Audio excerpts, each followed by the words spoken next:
Selamat malam Ibu dosen dan juga teman-teman semua. Jadi pada video kali ini saya dan teman kelompok saya akan mempresentasikan hasil diskusi dari kelompok kami terkait materi yang akan kami bawakan, yaitu tentang komunikasi dan kinerja. Baik, saya akan masuk dalam pembahasan yang pertama, yaitu definisi dari komunikasi. Nah, di sini keberhasilan suatu organisasi itu tidak akan pernah lepas dari aspek komunikasi. Nah, pentingnya komunikasi bagi suatu organisasi, di mana komunikasi itu didesain untuk memastikan segala kegiatan organisasi itu berjalan dengan lancar sesuai dengan visi misi organisasi itu sendiri. Nah, baik teman-teman, seperti yang kita ketahui bahwa komunikasi itu merupakan fondasi utama dalam setiap organisasi. Nah, tanpa komunikasi yang efektif, maka organisasi itu akan kesulitan dalam menyampaikan tujuan, mengkoordinasi kegiatan, menyelesaikan masalah, dan lain-lain. Nah, komunikasi itu bukan sekedar alat tukar menukar informasi, tetapi merupakan strategi kunci untuk memastikan bahwa semua aktivitas organisasi berjalan sesuai dengan visi misi dari organisasi tersebut. Selanjutnya saya akan masuk dalam pembahasan yang berikut, yaitu terkait dengan elemen-elemen dan juga unsur-unsur dalam komunikasi. Nah, ada 7 poin dalam elemen-elemen ataupun unsur-unsur tersebut, yaitu yang pertama ada proses. Nah, di sini proses itu dalam komunikasi dia dinamis dan juga berkelanjutan. Jadi proses ini bukanlah sesuatu hal yang terjadi sesekali lalu selesai, tetapi ini melibatkan pertukaran informasi secara terus-menerus dan juga antara pengirim dan juga penerima, serta kemungkinan adanya umpan balik atau feedback. Nah, proses ini dia bisa mencakup pengkodean seperti mengubah ide menjadi simbol atau kata, lalu pengiriman melalui saluran, penerimaan dan penguraian atau decoding oleh penerima, dan juga umpan balik sebagai respon dari penerima. Nah, yang berikutnya yaitu pesan di sini. Nah, pesan itu atau message ini merupakan isi atau informasi yang disampaikan oleh pengirim kepada penerima. Dia bisa berupa pesan secara verbal maupun non-verbal. Nah, pesan verbal itu bisa menggunakan kata-kata lisan ataupun tulisan, sedangkan non-verbal yaitu gestur wajah kita, gestur ekspresi wajah, dan juga bahasa tubuh. Nah, ya, bisa juga dengan simbolik dalam bentuk simbol, ikon, dan juga warna, di mana penjelasan yang disampaikan itu harus jelas, relevan, dan juga tepat sasaran agar bisa dipahami sesuai tujuan komunikasi.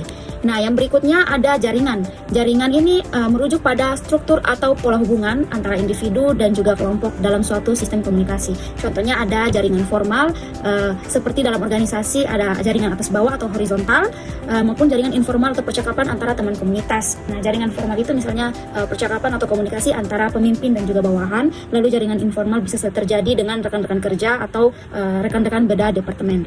Nah, yang berikutnya ada saling tergantung atau ketergantungan. Nah, dalam komunikasi setiap pihak itu harus bergantung satu sama lain. Tidak ada komunikasi yang sepenuhnya satu arah. Nah, ada beberapa poin, yaitu yang pertama, pengirim itu bergantung pada penerima untuk mendapatkan umpan balik. Nah, yang kedua, penerima bergantung pada pengirim untuk mendapatkan informasi. Jadi komunikasi itu tidak hanya satu arah, melainkan dua arah. Nah, di mana hubungan ini itu menciptakan interaksi yang koheren, di mana tindakan satu pihak dia mempengaruhi reaksi dari pihak yang lain. Nah, yang berikutnya masuk pada hubungan. Nah, komunikasi itu tidak hanya menyampaikan pesan, tetapi juga menciptakan dan mencerminkan hubungan antara individu. Nah, hubungan itu bisa bersifat personal, profesional, formal, informal, hierarkis, setara, dan sebagainya. Lalu nada, gaya, dan juga bahasa yang digunakan itu bisa menggambarkan jenis dari hubungan tersebut. Nah, komunikasi itu membentuk dan mengubah dinamika relasi sosial. Nah, yang keenam itu yaitu lingkungan. Nah, lingkungan itu bisa mencakup konteks fisik, sosial, psikologis, dan juga budaya, di mana komunikasi terjadi. Pada saat ini lingkungan itu sangat mempengaruhi beberapa poin, yaitu yang pertama interpretasi pesan, yang kedua pilihan saluran komunikasi, dan juga yang ketiga sikap dan respon dari peserta komunikasi. Contohnya komunikasi di ruang kelas itu berbeda dengan media sosial atau di lingkungan tempat kerja. Dan yang terakhir ada ketidakpastian komunikasi. Nah, dalam komunikasi selalu ada tingkat ketidakpastian. Misalnya saat kita menyampaikan sebuah pesan, apakah pesan yang akan dipahami itu sebagaimana yang dimaksud oleh pengirim atau tidak? Lalu apakah juga penerima itu akan merespon sesuai dengan harapan atau tidak? Nah, itu adalah ketidakpastian dalam komunikasi yang terjadi. Jadi komunikasi yang efektif itu bertujuan untuk mengurangi ketidakpastian tersebut melalui klarifikasi, umpan balik, dan kesalahpahaman. Jadi ketika terjadi ketidakpastian komunikasi, maka kita harus mengkonfirmasi kembali lewat klarifikasi yang tadi, umpan balik, dan juga kesalahpahaman yang tadi. Baik, selanjutnya kita akan masuk dalam pembahasan yang berikutnya, yaitu tentang proses komunikasi. Di sini ada beberapa poin dalam proses komunikasi, yaitu yang pertama pengirim atau sender. Nah, pengirim atau sender ini atau komunikator itu adalah seseorang yang berinisiatif dalam menyampaikan pesan untuk disampaikan. Nah, seseorang komunikator itu dia dituntut untuk memiliki kredibilitas yang tinggi bagi komunikasinya. Jadi, melalui keterampilan berkomunikasi, dia mempunyai pengetahuan yang luar biasa dan juga memiliki daya tarik dalam arti memiliki kemampuan untuk melakukan perubahan sikap, pikiran dari komunikasi yang terjadi. Nah, poin yang kedua yaitu tentang encoding. Encoding itu adalah proses penerjemah informasi ke dalam simbol tertentu yang akan disampaikan kepada penerima informasi. Nah, encoding ini dia menerjemahkan informasi ke dalam simbol-simbol dan juga akan dipahami secara bersama-sama oleh pengirim dan juga penerima. Jadi, jika pengirim dan penerima mempunyai pemahaman yang sama, maka komunikasi itu akan sangat efektif. Namun, jika pengirim dan penerima memiliki pemahaman yang berbeda, maka disitulah terjadi komunikasi yang tidak efektif. Untuk poin yang ketiga, yaitu tentang pesan atau message. Nah, pesan itu merupakan bentuk fisik dari hasil proses encoding pesan tadi. Nah, seringkali juga disampaikan dengan gerakan tubuh, raut wajah, atau cara berbicara kita. Nah, pesan ini bisa berupa gagasan, ide, opini, perasaan, bisa berupa keyakinan, perhatian, reaksi, kemarahan, keraguan-raguan, dan juga sifat-sifat emosional lainnya. Nah, kita akan masuk dalam poin yang keempat, yaitu tentang media komunikasi. Nah, media komunikasi itu merupakan metode penyampaian informasi dari satu pihak ke pihak yang lainnya. Jika komunikasi lisan, maka akan melalui udara atau alat penyampaian pesan berupa media komunikasi, dan jika komunikasi tertulis, maka bisa melalui kertas, bisa melalui pensil, bisa melalui media komunikasi atau kata, atau bisa melalui chat-chat. Di zaman sekarang ini kita bisa menggunakan seperti aplikasi WhatsApp dan lain-lainnya. Nah, untuk poin yang kelima yaitu decoding.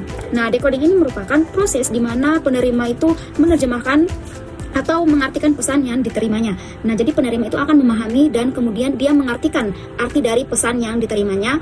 Lalu, proses decoding itu juga dipengaruhi oleh banyak hal seperti arti dari pengirim dalam menerjemahkan simbol-simbol yang ia terima. Nah, jika proses decoding semakin mendekati apa yang dimaksud oleh pengirim, maka komunikasi itu akan semakin efektif. Begitu pula sebaliknya, jika proses komunikasi atau proses decoding ini mendekati apa yang tidak dimaksud, maka komunikasi bisa saja tidak efektif.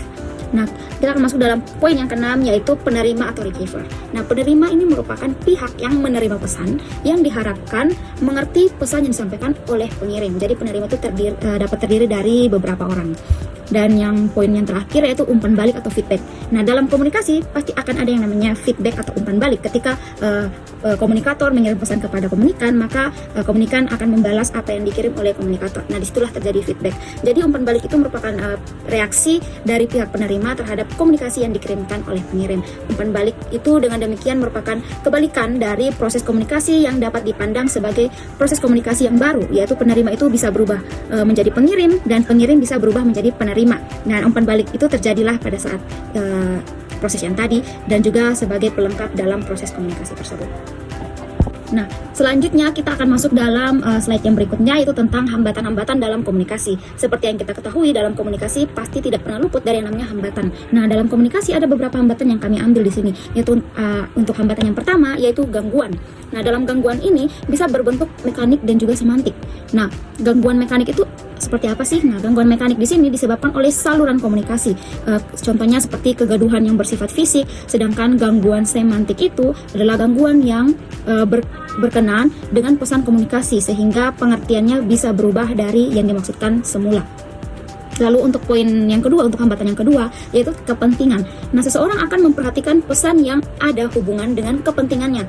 Kepentingan tidak hanya mempengaruhi perhatian saja, tetapi juga menentukan daya tangkap, perasaan, dan tingkah laku. Jadi, tentunya ketika kita menerima pesan dari seseorang, kita hanya akan merespon pesan di mana pesan itu menurut kita penting. Tapi ketika pesan itu tidak terlalu penting, maka kita tidak akan terlalu merespon, dan juga kita tidak terlalu untuk mementingkan dan membalas pesan dari komunikator atau si pengirim ketika kita merasa bahwa pesan itu tidak terlalu penting. Lalu untuk hambatan yang ketiga ada motivasi. Nah, di sini motivasi itu adalah suatu komunikasi yang dapat berlangsung baik jika pesan yang disampaikan sesuai dengan motivasi dari penerima. Nah, jadi kita sebagai penerima ketika pesan yang disampaikan oleh komunikator itu membawa motivasi yang baik bagi kita, maka kita akan membalas pesan dari komunikator itu dengan motivasi yang baik pula. Jadi terjadi timbal balik dalam motivasi tersebut. Lalu untuk hambatan yang keempat ada prasangka. Nah, seseorang itu memiliki prasangka terhadap pengirim pesan, di mana dapat menyebabkan proses komunikasi berlangsung tidak efektif. Karena dalam prasangka tersebut, emosi memaksa seseorang untuk menarik kesimpulan tanpa menggunakan pikiran rasionalnya. Baik teman-teman, selanjutnya kita akan masuk dalam pembahasan yang berikutnya, yaitu tentang kinerja. Nah, menurut Wexley dan York dalam Sinambela 2017-484, kinerja itu merupakan implementasi dari teori keseimbangan yang menyatakan bahwa seseorang itu akan menunjukkan prestasi yang optimal bila ia mendapatkan manfaat atau benefit dan terdapat rangsangan atau endorsement.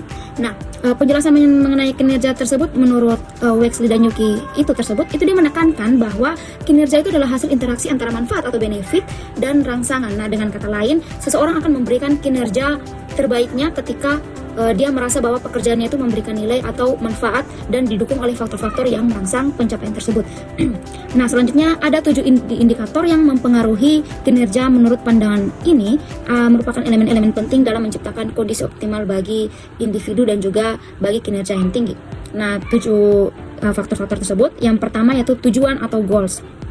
Nah, tujuan atau goals ini dia memberikan arah dan fokus terhadap apa yang ingin dicapai, apa yang ingin kita capai, dan tanpa tujuan yang jelas, karyawan tidak akan tahu kemana harus melangkah jika dia tidak tahu tujuan yang jelas. Nah, tujuan yang spesifik itu harus terjadi secara terstruktur, realistis, dan terjangkau dalam waktu yang tertentu. Jadi dia itu dapat membantu seorang individu untuk memahami ekspektasi yang diharapkan dan menjadi dasar dari evaluasi kinerja. Nah, contohnya seseorang sales diberikan target menjual 100 produk dalam sebulan. Nah, di mana tujuan ini memandu aktivitasnya menjadi tolak ukur pencapaiannya. Jadi harus ada tujuan yang jelas agar seseorang atau individu dapat melakukan pekerjaannya dengan jelas pula, dengan baik. Yang berikutnya ada standar. Nah, standar ini adalah tolak ukur atau kriteria kinerja yang digunakan untuk menilai apakah pekerjaan yang dilakukan itu baik atau tidak.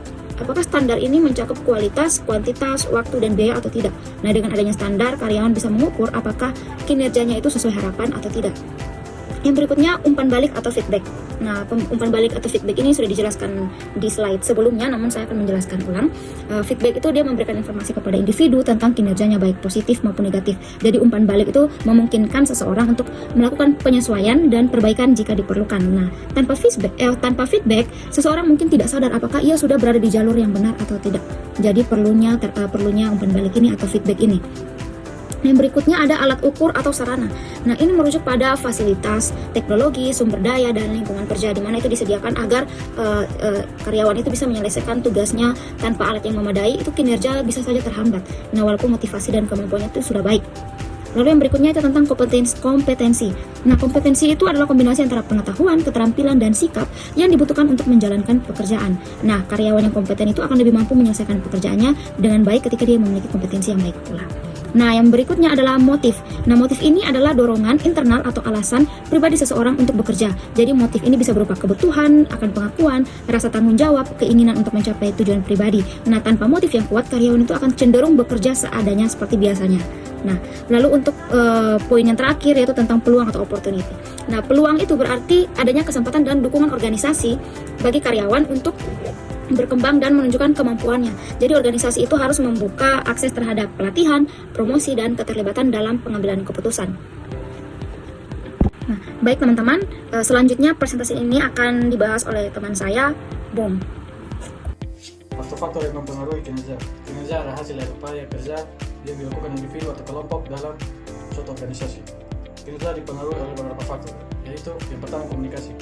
Komunikasi yang jelas dan terbuka dan dua arah antara atasan dan bawahan atau antara rekan kerja membantu menyelaraskan tujuan, mempercepat pemecahan masalah, dan membangun hubungan kinerja yang sehat. Yang kedua, motivasi internal, yaitu seperti motivasi dari dalam diri sendiri, dan motivasi eksternal seperti gaji, bonus, atau mendapat liburan dari pemimpin. Yang ketiga, keterampilan dan kompetensi. Pengetahuan dan keahlian yang relevan sangat penting. Tanpa kompetensi yang memadai, kinerja akan rendah meskipun motivasi tinggi. Yang keempat, lingkungan kerja. Faktor seperti keamanan, kenyamanan, budaya organisasi, serta hubungan antar pegawai mempengaruhi semangat dan produktivitas kerja. Yang kelima, gaya kepemimpinan. Pemimpin yang mampu memberi arahan, dukungan, dan inspirasi akan membangun tim kerja yang solid dan meningkatkan kinerja kolektif. Yang kedua, tujuan dan sarana kinerja. Tujuan kinerja adalah hasil yang ingin dicapai dari suatu pekerjaan dalam jangka waktu tertentu. Tujuan ini mencakup aspek strategis dan operasional. Sarana kinerja. Sarana kinerja adalah rincian spesifik dari tujuan yang bersifat lebih terstruktur dan konkret. Kesimpulan dari materi komunikasi dan kinerja adalah komunikasi dan kinerja. Komunikasi merupakan fondasi penting dalam menunjang kinerja individual maupun organisasi.